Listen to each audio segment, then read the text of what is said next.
ओम नमः शिवाय, ओम नमः शिवाय। शिव हरि बच्चों, बोलो श्री कृष्ण भगवान की जय। सदा भवानी दाहिने सम्मुख रहो गणेश रामा, सम्मुख रहो गणेश। पांच देव रक्षा करो, ब्रह्मा विष्णु महेश सियापति राम। जय जय राम, मेरो मन बसियो सीताराम। राम नगरिया राम के, बसते गंगा तीर रामा, बसते गंगा तीर रामा। चौकी हनुमत वीर की राम जी, चौकी हनुमत वीर की।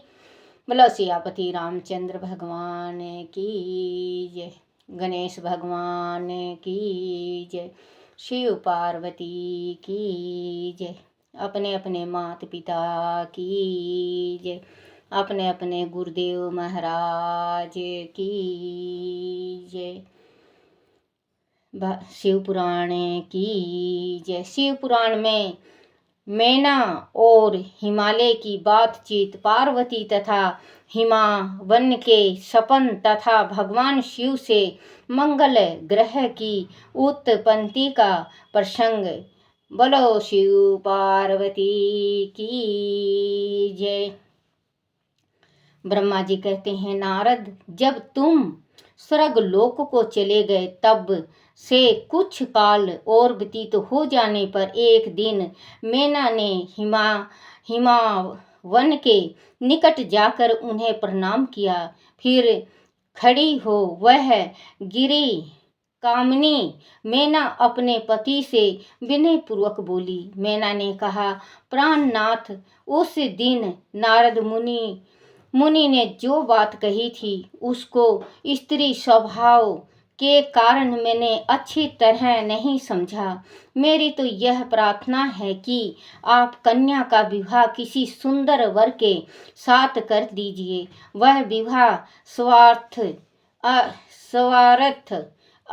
अपूर्ण सुख देने वाला होगा। गिरिराज का वर शुभ लक्षणों से संपन्न और कुलीन होना चाहिए। मेरी बेटी मुझे प्राणों से भी अधिक प्रिय है। वह उत्तम वर पाकर जिस प्रकार भी प्रसन्न और सुख हो सके वैसा कीजिए।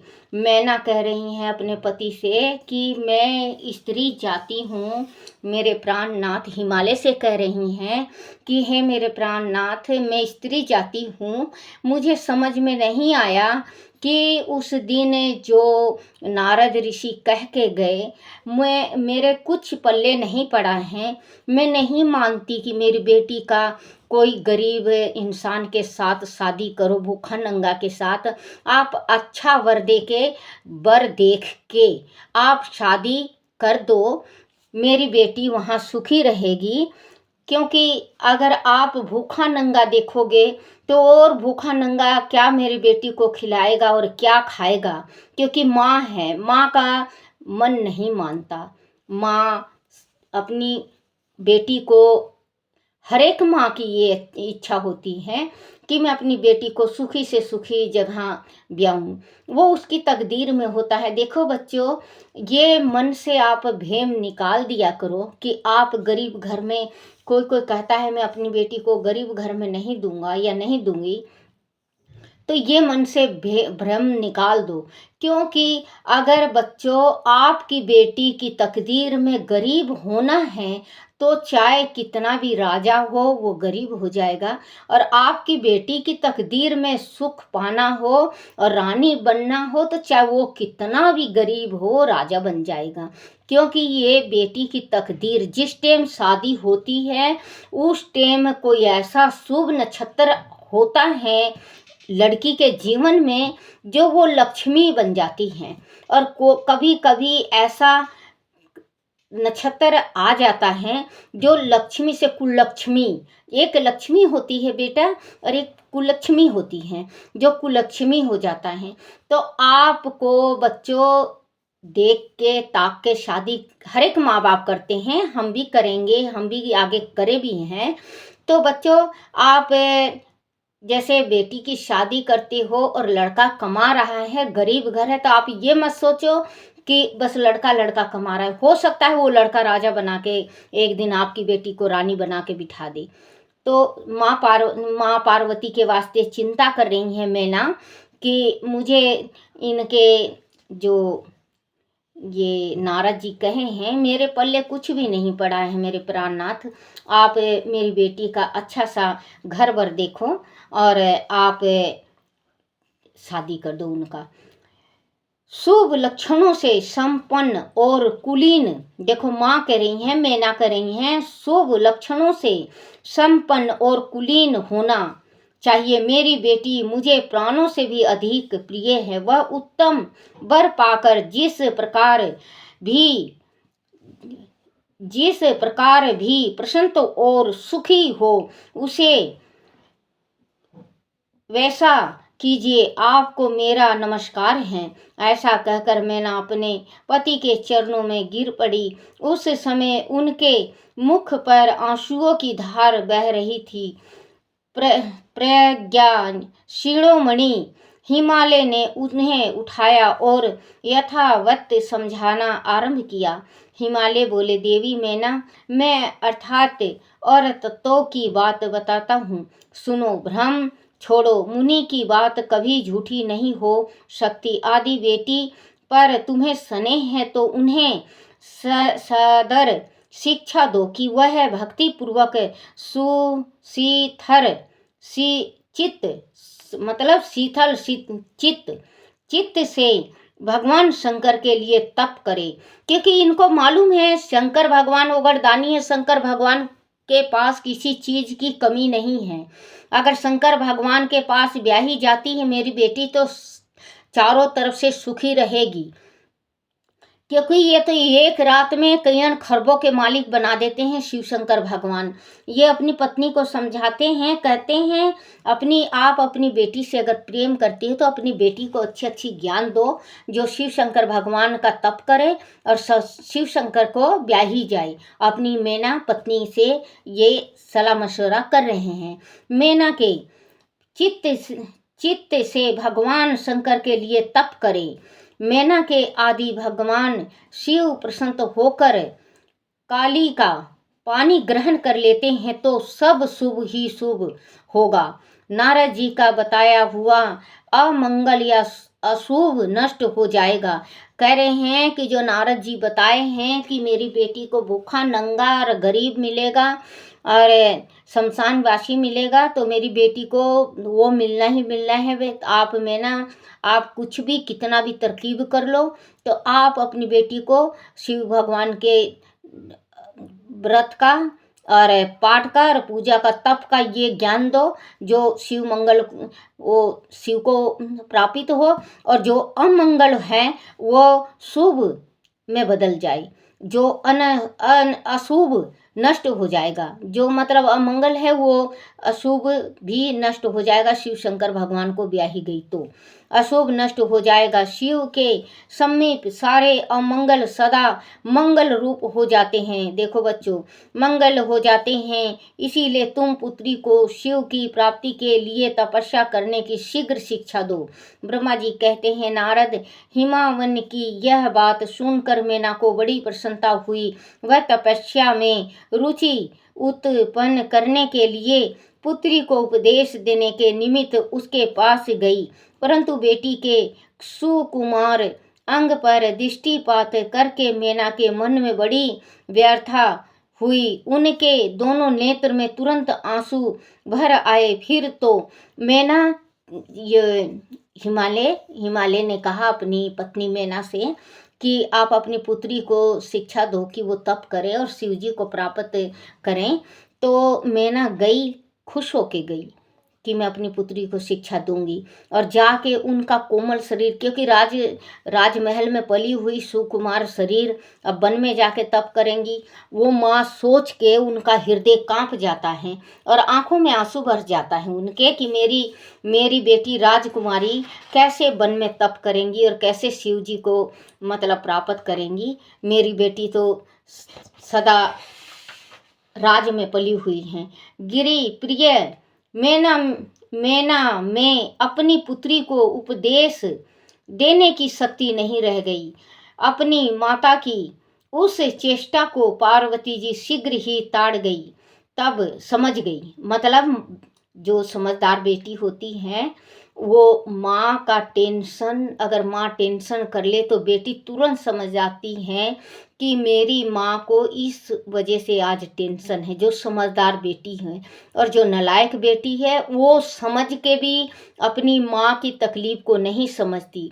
दो हमेशा बच्चों इस संसार में जो चीज़ भी देखोगे दो मिलेंगे, एक शुभ एक अशुभ, एक ज्ञानी एक अज्ञानी, एक विद्वान एक अन्य विद्वान, एक लड़की जो होती हैं, एक लड़की समझदार एक ना समझदार, जो समझ के भी ना समझती हैं। अब बेटी माँ का तुरंत, अगर जो बेटी माँ की तकलीफ तुरंत समझ जाए वो बेटी अपने दोनों कुल का गृहस्थी एकदम खुशी खुशी बसा सकती है। जो बेटी अपनी माँ की तकलीफ को नहीं समझती उस बेटी को बच्चों अब क्या कहें। उस चेष्टा को पार्वती शीघ्र ही ताड़ गई। तब वह सर्वज्ञान महेश्वरी कालिका देवी माता को बारंबार आश्वासन दे तुरंत बोली। पार्वती ने कहा, माँ तुमने बड़ी समझदार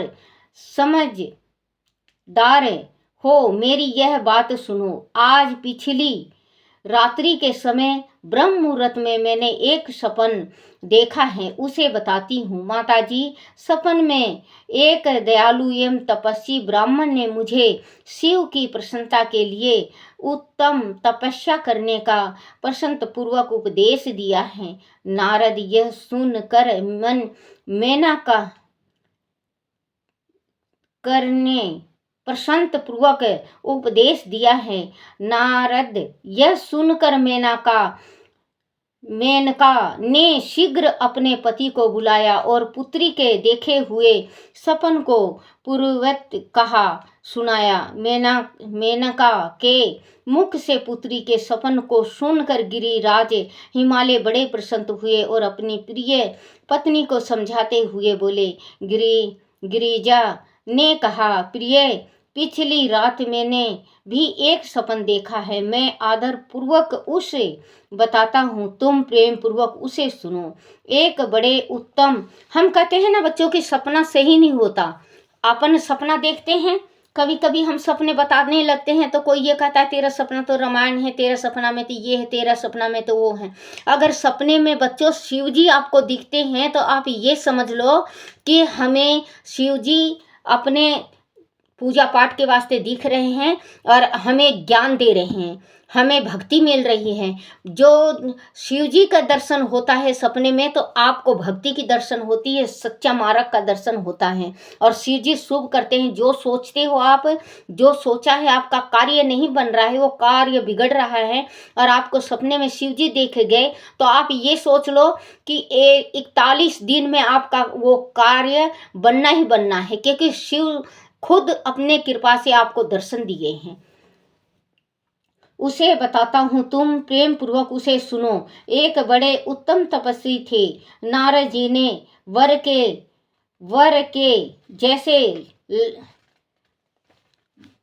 के जैसे लक्षण बताते थे, उन्हें लक्षणों से युक्त शरीर को उन्होंने धारण कर रखा था।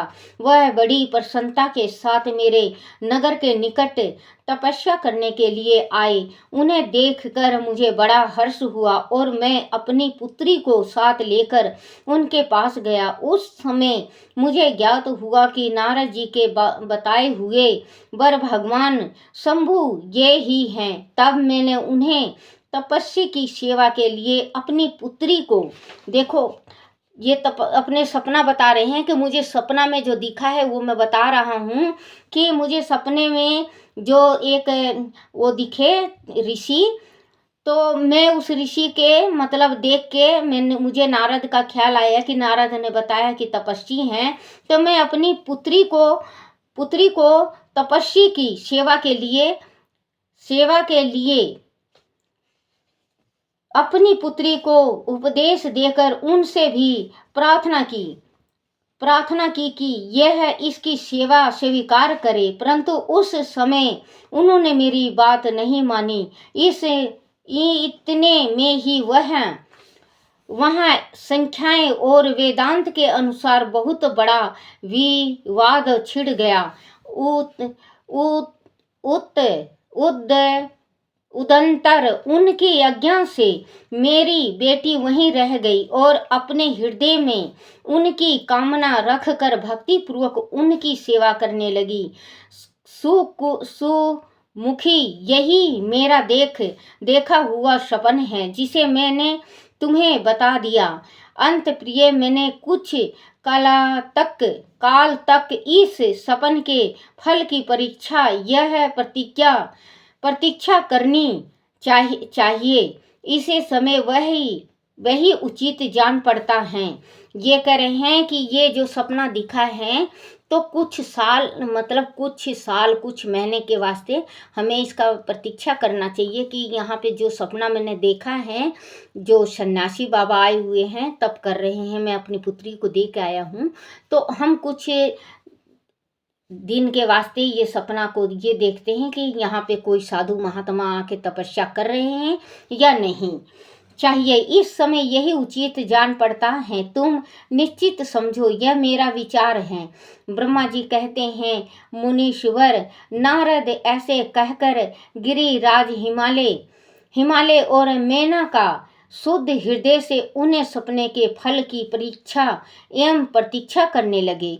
क्योंकि ये जो सपना देखे थे इसका प्रतीक्षा करने लगे, और इसका मतलब जैसे फल क्या होगा, कैसे होगा मेरी पुत्री का, चलो अब इसकी थोड़ी दिन हम प्रतीक्षा कर लेते हैं। क्योंकि हर एक माँ बाप अपने बेटा बेटी के वास्ते बहुत अच्छा सोचता है। जिस दिन लड़की पैदा लेती है उसी दिन से पिता, आप लोग जिन पिता और माँ को अनाथ आश्रम में, वृद्धाश्रम में छोड़ आते हो, वो पिता आपके जन्म लेते ही पिता, आप लड़के हो तो आपके बारे में सोचने लगेंगे कि मेरे बेटे को ये करूँगा तो ये आगे काम आएगा, ये करूँगा तो ये काम आएगा।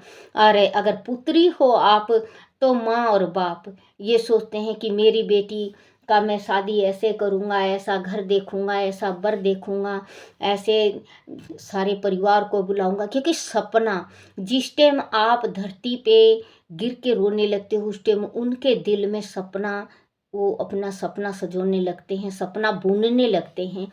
तो कभी कभी ऐसा भी देखने में आया है बच्चों, देखो बुरा मत मानना क्योंकि ये संसार हैं। कभी कभी ऐसा भी देखने में आया है कि आप सपना ही रह जाता है। लड़की अपने मन से शादी कर लेती हैं, लड़का है अपने मन से बहू ले आता है। तो बच्चों, आप लोगों का जो सपना है, जो अरमान है, वो अंदर ही रह जाता है। क्योंकि हमने पिछले जन्म में किसी लड़की का रिश्ते में हमने भांजी मारा था। देखो बच्चों, आज मैं जो कहूँगी वो सच कहूँगी। क्योंकि अगर ये अब की जन्म में हम किसी लड़के की या लड़की की शादी में हम भांजी मार देते हैं, तो अगले जन्म में हमें बच्चों का शादी का सुख हमें प्राप्त नहीं होगा। तो बच्चों, आप ध्यान से रहा करो और ये देखा करो। आप कहते हैं, देखो बच्चों, ये कहते हैं कि बेल को ऊपर चढ़ाना चाहिए, जड़ काटना नहीं चाहिए। तो किसी भी लड़का लड़की का अगर रिश्ता हो तो आप बढ़ चढ़ के ही बड़ाई करा करो। अगर आप रिश्ता तुड़वा देते हो तो बच्चों ये समझ लो कि आपने अपने अगले जन्म का बीज बो दिया है। वो पनपेगा भी, वो बड़ा भी होगा और आपको काटना भी पड़ेगा। तो उस माँ बाप को जो रिश्ता हटाया है, जिस माँ बाप ने पिछले जन्म में रिश्ता हटाया है, उसका इस जन्म में अपने बेटा बेटी की शादी का सुख नहीं मिलता, क्योंकि उन्होंने उनकी शादी का सुख हटा दिया था। इस वजह से बच्चों, जो भी हम बोते हैं उसको हमें काटना पड़ता है, या इस जन्म में हम काट लें या अगले जन्म में काट लें। तो बच्चों, जैसे कि अब किसी का रिश्ता हो रहा है, कोई गरीब है, अगर दो पैसे का उम्मीद करके वो कहता है कि हाँ भाई हम खाते पीते घर के हैं, वो भी लड़की भी गरीब है, तो आप देखो, अगर बच्चों, जो कहते हैं बीज का पौधा होता है उसे चढ़ा नहीं सको, तो उसको काटना भी आपके हक में नहीं है। आप रिश्ता को हटा नहीं सकते। कहीं कहीं ऐसे देखने में आता है बच्चों, सगाई हो जाता है, कोई ऐसा बंदा भांजी मार देता है, जो शादी का कार्ड छप जाता है और फिर शादी रुक जाती है, उसकी शादी नहीं होती, वो लड़की भी तड़पती है, माँ बाप भी तड़पते हैं। तो उसका भुगतान हमें अगले जन्म में या इसी जन्म में, क्योंकि अब तो कलयुग है, अब तो साथ का साथ एक हाथ ले दूसरा हाथ दे, वो कहावत है। तो अब अगले जन्म में नहीं तो इस जन्म में। तो बुरा कभी किसी का नहीं करना चाहिए, बुरा किसी का कर ना सको। कैसे गाना है बच्चों? भला किसी का कर ना सको तो बुरा किसी का मत करना, पुष्प नहीं बन सकते हो तुम, कांटे बन कर मत रहना, कांटे बन कर मत रहना। कहते हैं ना बच्चों, अगर किसी के घर में आप दीप नहीं जला सकते तो उसके घर में आग मत लगाना, क्योंकि ये यहीं पे सच्चाई है और यहीं पे सब कुछ है। तो ये आजकल के बच्चे हैं, आजकल के बच्चे अपने मन के चलते हैं, क्योंकि बचपन में हम उन बच्चों को ज्ञान नहीं देते, जो बच्चे आगे चल के अपने माँ बाप के खुशियाँ, उन लोग की खुशियाँ मिल जाती है, लेकिन माँ बाप की खुशियाँ मिट्टी में मिल जाती हैं। क्योंकि हर एक माँ बाप की इच्छा होती है कि मेरा बेटा बेटी का मैं ऐसे शादी करूं, ऐसे मेरी बेटी का मैं लड़का देखूं, मेरा जमाई ऐसा आएगा, मेरी बहू ऐसी आएगी। और अपने मन से अगर आप लोग शादी भी कर लेते होंगे बेटे, अगर मेरा सुनोगे भी, तो अगर आप लोगों ने करा भी होगा, तो बच्चे 100% में ज़्यादा से ज़्यादा 10% सुखी हैं। बाकी इस प्रेम विवाह से कोई सुखी नहीं होता बच्चों। जो माँ बाप देखते हैं करते हैं, वो सब कुछ ठीक होता है, क्योंकि कल अगर कुछ बात बिगड़ जाती है तो अपने पूरे परिवार के जाके संभाल लेते हैं बात को। और अगर आप लोगों ने छिप छिप के शादी कर लिया है, तो फिर ना तो उस लड़की के माँ बाप आगे आते हैं, ना इस लड़के के माँ बाप आगे आते हैं, आप लोग बीच में पिस जाते हो। तो बच्चों, आप लोग जो सोच समझ के अपने माँ बाप का सलाह से आप अगर शादी करोगे, तो आपके जीवन सदा सुखी रहेगा और आप अपने परिवार से भी सुखी रहोगे। क्योंकि आजकल शादी हो जाता है, छोटा मकान होता है, माँ बाप को यही कहते हैं कि यहाँ जगह नहीं है, माँ बाप को आप वृद्धाश्रम में पहुँचा देते हो। तो बच्चों, आप ये बो रहे हो, आगे आपको काटना है, क्योंकि आपके भी संतान होंगे, आप तो बिना संतान के नहीं रहोगे ना बच्चों, आपके भी संतान होंगे। उस टाइम आप से कोई पूछे कि आपके दिल में क्या बीत रहा है, तो बच्चों वही कहते हैं कि अपने माँ बाप को प्यार करो और सलाह लो, क्योंकि जिस घर में माँ बाप की इज्जत और पूजा होती है, उस घर में भगवान स्वयं विराजमान रहते हैं। शिव पार्वती का, माँ लक्ष्मी, विष्णु भगवान का वहाँ पे साक्षात विराजमान होते हैं। क्योंकि इनके घर में बच्चों गणेश भगवान थे, गणेश भगवान को देख लो, माता पिता का सेवा करते थे, आज पूज्य हैं। सबसे प्रथम पूजा गणेश भगवान की होती है, क्योंकि माँ बाप के लाडले हैं और माँ बाप के ये सेवक हैं। तो बच्चों, आप अपने माता पिता की ज़रूर सेवा करा करो। और माँ बाप की ये नहीं कि माँ बाप ने जन्म दे दिया तो आप लोग भी माँ बाप हो, छोटे देख लो, छोटे छोटे आप लोगों के बच्चे हैं, तो आप लोग कैसे माँ बाप बन के उनकी तकलीफ़ें उठा रहे हैं। इतना ही तकलीफ़ बच्चे आजकल समझते नहीं हैं, वो उस तकलीफ़ को, अपने माँ बाप की तकलीफ़ को भूल गए। अपने माँ बाप की तकलीफ को बिल्कुल ही याद नहीं रखते और अपनी तकलीफ को याद रखते हैं। देखो आज हम भी तो माँ बाप हुए हैं, हम अपने बच्चों को ऐसे पाल रहे हैं वैसे पाल रहे हैं। कहाँ पाल रहे हो आप? मोबाइलें दे के बिगाड़ रहे हो। बच्चों माफ़ करना मुझे, क्योंकि हकीकत यही है, हर एक घर घर की कहानी है। मोबाइलों से आजकल बच्चे पल रहे हैं और बड़े हो रहे हैं। आजकल जन्म से 2 महीना के बाद ही बच्चे मोबाइल रखो, मोबाइल आपके हाथ से ऐसे लूटने के वास्ते खड़े हो जाते हैं। पहले मोबाइला नहीं थी, पहले माँ बाप कहानी सुनाया करती, रोटी खिलाते खिलाते माँ कहानी सुनाया करती, माँ अपनी छाती से लगा के बच्चों को सुलाती थी। और आजकल बच्चे को लिटा दिए हैं। देखो बच्चों बुरा मत मानना, हकीकत है कि बच्चों को लिटा दिया, आपके बगल में बच्चा लिटा हुआ, आप मोबाइल में कर रहे हो, रो रहे हो, आपने अपना दूध पिलाना बच्चों को छुड़ा दिया और आपने क्या किया, निप्पल पिलाना चालू कर दिया। क्योंकि पहले की माँ अपना दूध पिलाती थी, उसे उसके सिर रोला करती, कमर रोला करती, उसके हाथ पैर दबाया करती वो बच्चा, क्योंकि वो ही बच्चा बड़े होके अब बिगड़ी तरकारी हो गए। और आजकल के ज़माना के बच्चे 20 साल के हुए नहीं कि बाहर पढ़ूंगा, ये करूंगा, वो करूंगा, बाहर हो चले जाते हैं। माँ बाप से कोई मतलब ही नहीं है। बच्चों तो आप अपने माँ बाप को साथ रखो, अपने बच्चों को साथ रखो और जो अपनी संस्कृति है भारत देश की उसे बनाओ। आप लोग बनाओगे तभी बनेगा, नहीं तो बच्चों आपकी मर्जी। ओम नमः शिवाय, ओम नमः शिवाय। शिवाय नमो।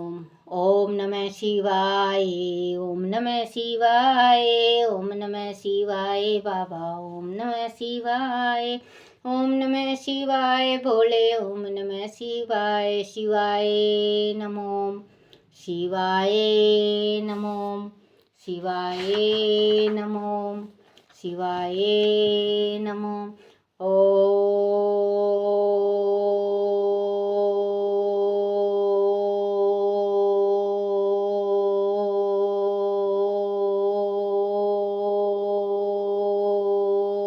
नमः शिवाय। बोलो शिव पार्वती की जय। अपने गुरुदेव महाराज की जय।